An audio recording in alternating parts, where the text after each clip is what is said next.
আসসালামু আলাইকুম, সবাই কেমন আছেন? আশা রাখি অনেক বেশি ভালো আছেন। আপনাদের ফাতেমা আপা একটা ব্লগ ভিডিও নিয়ে আসলো। যাই হোক, আমার একটা ভিডিওতে আপনারা শুনতে পারছেন আমার পরিচয়। আমার বাবা মায়ের আমি হচ্ছে প্রথম সন্তান। আমরা ৩ ভাই বোন, একটা ভাই।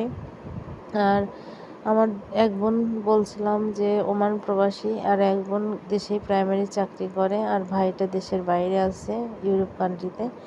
যাই হোক, সুখের সংসার আমাদের। আমার বাবা মা যখন আমার মা প্রাইমারি স্কুলের একজন প্রধান শিক্ষিকা।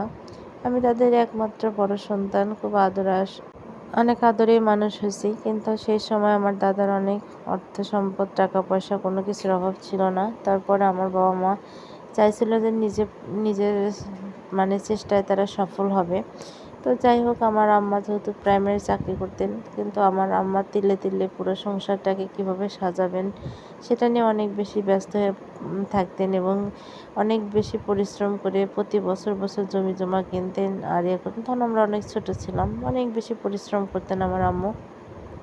যেহেতু আমার জীবন নিয়ে আমি আপনাদের সাথে ভিডিওটা শেয়ার করব, সে কারণে কথাগুলো বলা। যাই হোক, আমার আম্মা অনেক বেশি পরিশ্রম করতেন। কারণ দেখা যাচ্ছে সকাল ৯টায় স্কুলে যেতেন, আবার ৪টায় বাসায় ফিরতেন। এসে আবার হাঁস, মুরগি, গরু, ছাগল, একটা গৃহস্থ বাড়িতে যা থাকে সবই করতেন। তার পাশাপাশি বাচ্চাও মানুষ করতেন।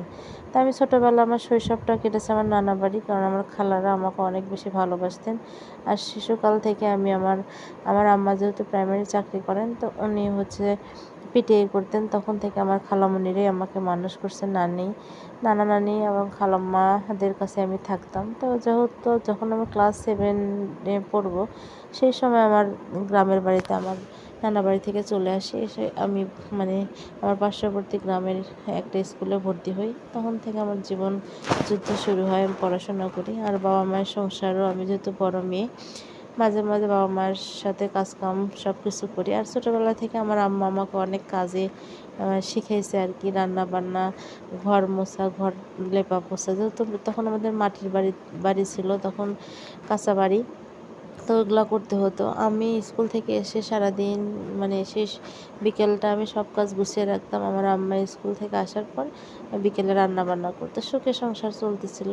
এভাবে আমাদের জীবনটা অনেক ভালোই যাচ্ছে। আমরা 3 বোন, আমাদের ভাই ছিল না। তো যাই হোক, আমার আব্বা মার অনেক আশা আকাঙ্ক্ষা যে আমাদের যেহেতু ছেলে সন্তান নাই, একটা ছেলে সন্তান হলে অনেক বেশি ভালো হয়। তো যাই হোক, আমার ভাই 2001 সালে পৃথিবীতে আসে। আলহামদুলিল্লাহ, আমাদের সংসারে সবাই এত বেশি যেটা অপূর্ণতা ছিল সেটা পরিপূর্ণ হয়ে গেল আমার ভাইটা পৃথিবীতে আসার পর। তো যাই হোক, এভাবে আমাদের জীবনযাপন অনেক সুন্দর চলছে। আমিও বড় হচ্ছি, আমার মেজোটাও বড় হচ্ছে, ছোটোটাও বড় হচ্ছে। সুখে স্বাচ্ছন্দ্যে আমাদের জীবনটা, আমাদের পরিবারটা চলে যাচ্ছে, এই আর কি। তো যখন আমি আস্তে আস্তে বড় হই, আমি ক্লাস 9-এ, তখন দেখা যাচ্ছে যে চারিদিক থেকে অনেক প্রপোজ, বিয়ে শাদী, এটা ওটা আসতে শুরু করলো। আমার বাবা মা চিন্তা ভাবনা করলো যে না, আমার মেয়ে যেহেতু অনেক সুন্দর, মাশাআল্লাহ, আমি দেখতেও অনেক বেশি সুন্দর ছিলাম। তো যাই হোক, অনেক প্রপোজ আসতো। আমার বাবা মা চিন্তা করলো যে হয়তো এসেছি পর আমার মেয়েকে একটা ভালো বিয়ে শাদী দেবো। কারণ গ্রামের মানুষ যত শিক্ষিতই হোক না কেন, তারা চাইবে যে তার মেয়েরা একটু ভালো থাকুক, বা কোনো ব্যাড কমেন্ট কেউ না করুক। কারণ আমরা যেহেতু 3টা বোন ছিলাম। তো যাই হোক, আমার অনেক বেশি ইচ্ছা ছিল আমি লেখাপড়া শিখা মানুষের মতো মানুষ হব, নিজে পায়ে দাঁড়াবো, চাকরি বাকরি করবো। তো যাই হোক, যেহেতু অনেক বেশি সুন্দর ছিলাম, আর সুন্দর থাকার কারণে নানান দিক থেকে বিভিন্ন মানুষের দুষ্টামিও বেড়ে গেছিলো। তারপরে সব মিলিয়ে বাবা মা চিন্তা করলো যে যাই হোক, মেয়েটাকে একটা ভালো জায়গা পাত্রস্থ করা হবে। তো যাই হোক, পরবর্তীতে আমার ভিডিও দেখতে থাকেন। প্রত্যেক দিন একটু একটু করে আমার জীবনের গল্পগুলো শেয়ার করব। আর আমার ইউটিউব চ্যানেলটাকে সবাই একটু সাবস্ক্রাইব করে দিবেন, এই আশা করি। আর আমার জীবনের প্রত্যেক দিনের যে জীবন কাহিনী, সেটা আপনাদের সাথে তুলে ধরবে, সেই ছোটোবেলা থেকে আজ অবধি।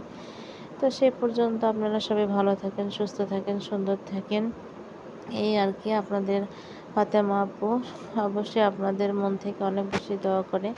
আপনারা সবসময় ভালো থাকবেন, সুস্থ থাকবেন, সুন্দর থাকবেন, এই প্রত্যাশাই আমি করি। আর আমার ভিডিওতে অবশ্যই লাইক, কমেন্ট, শেয়ার দিবেন। এটা আমার কাছে আপনাদের কাছে আমার প্রত্যাশা। এই বলে আজকের ভিডিওটা আমি এখানে শেষ করতে যাচ্ছি। পরবর্তীতে গল্প পেতে হলে অবশ্যই আমার পেজটা সাবস্ক্রাইব করে পাশে থাকবেন, এই আর কি। আর আমার জন্য দোয়া করবেন, আমার জীবনটা যেন অনেক বেশি সুন্দর হয়, গুছানো হয়, পরিপাটি হয়। আল্লাহ হাফেজ।